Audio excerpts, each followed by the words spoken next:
Welcome back to another episode of Stoneblock 2. This is episode 9. It's your boy Zayer, and we're here to watch the very end of our project come together. We're about to have a big open space to play with down here. We can start designing some of our areas.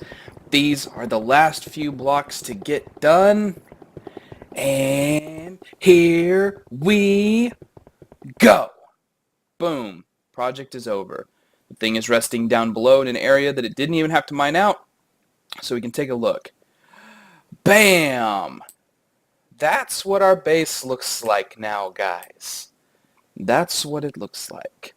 Over here is the big tunnel I dug to check the dimensions to make sure that stuff was going to happen. And you can see this is what our sun symbol looked like behind all of our machines. And then this is the machine room, the farm area, the mob farm down there that we'll have to just totally tear down and redo. And this is our storage room. Now, kind of the goal here, if you will, in clearing out all this area was just to give us a lot more build freedom than we have right now.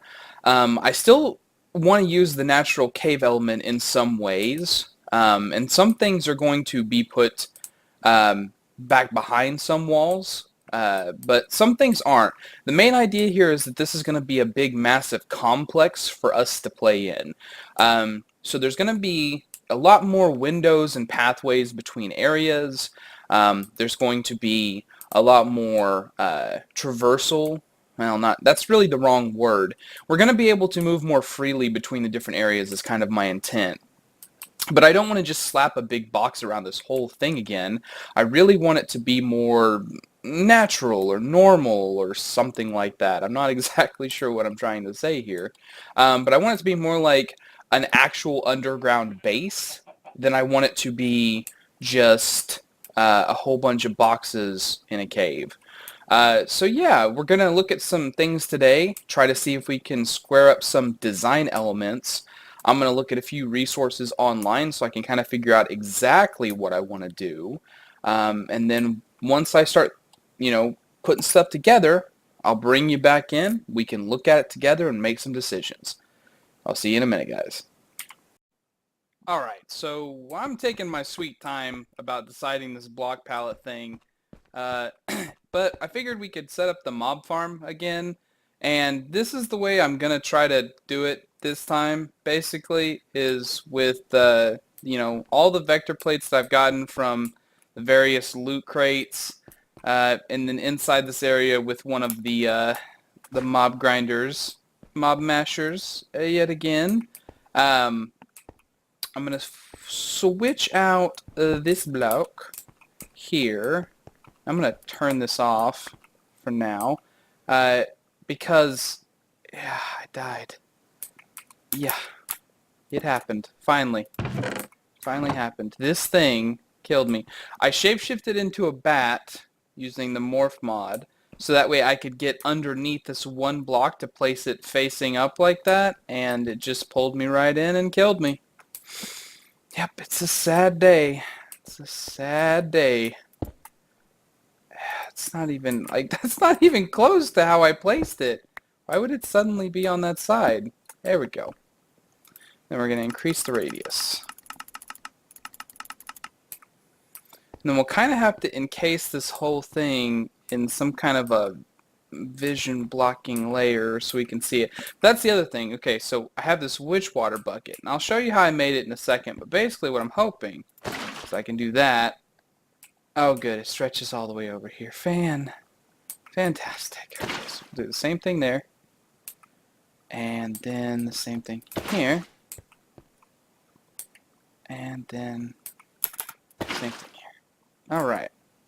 And if we turn that on, this should be grabbing drops. This thing should be throwing them towards that. But it might make them bounce. It's just, this is one of those things where we're going to have to try it out to see exactly how it works. So for the now, for the super temporary, let's go ahead and do this decorating and then ruin it immediately by doing this and not even in the right area.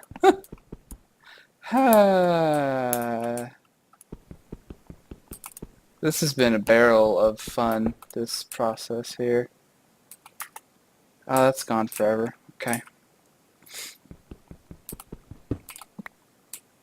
Okay, because yeah, it's actually got to be out here. So that's for decoration, and then we close everything off here. Right? Yeah, this is what we do. Okay, let's break out the good old diamond wand here. Okay, okay. And one more there. And then we need like a halvesies kind of thing so we can check this out, right? Okay, so let's do that. We're gonna grab a, oh, we have just enough wood. That's fantastic for a good old crafting bench, table, station thingy. And then we're gonna put that down here and then turn these into slabs. And I think that'll be enough. And we can boop, boop, boop, boop, boop, boop, boop, boop, and boop. And then there should be just no light in there. Yeah, you can kind of see it underneath the plates that they're all spawnable. You can see, you know, like right there, that they're red underneath the vector plates. Because the vector plates do not prevent spawning. So basically I'm hoping that it kicks it in here, the witch water pushes them in, and they get stuck on the masher. And the reason is that some mobs change once they're put into witch water. So I think creepers become charged creepers. Skeletons definitely become wither skeletons, which is like actually the main reason I want to do this. And then, God, what else is it? I think maybe pigs become zombie pigs, but we're not messing with that. Anyway, so now we just have to see if stuff spawns. It's definitely 64 blocks lower than our mega torch, so there should still be stuff that can spawn there. So yeah, I'll report back to you. So yeah, it's definitely working. We've got a few more things that we need to add to our machine here, but I definitely got the one thing that I for sure wanted, which was one of these drops of evil. Let me show you why. We head down. I think that even though this has the vector plates on it, that we can still use this. Oh yeah. Did it go all the way across? I don't think it did. Yeah, it definitely didn't. You can see it right there. It kind of stopped a little bit. Well, we'll come back for that. Also, I sort of hope that the skeletons that it spawns are also affected by witch water in the same way. But, yeah, I guess we'll find out. So now the, oh yeah, I'm still getting this stuff. Okay. Good, good, good, good, good. And they do definitely bob a little, but ultimately all they have to do is touch that thing once, and then they're gonna die. Because, I actually upgraded it again with the sharpness and also the beheading upgrade. So it's got 10 of each of those in there as well. So now it just does a very serious amount of damage pretty immediately. And yeah, I can see some skeletons getting converted over to wither skeletons, I think, there. That's definitely a creeper that's getting turned into a charged creeper, and it came off of the cursed earth. So yeah, the witch water is still having the intended effect even when they are coming from that. So yeah, that's a mob farm done and dusted. Back up. We've got it going. It's fantastic. It's going to produce so well for us. So now I'm going to go look at block charts again and see what I can come up with. And now I know that we need one more upgrade, because you saw an Enderman teleport out onto me. So I made this Ender Inhibitor. Basically, as it says right there, you can see it keeps entities from up to 8 blocks away from teleporting. Can be attached to any side of solid blocks. So basically, we're just going to put it out here.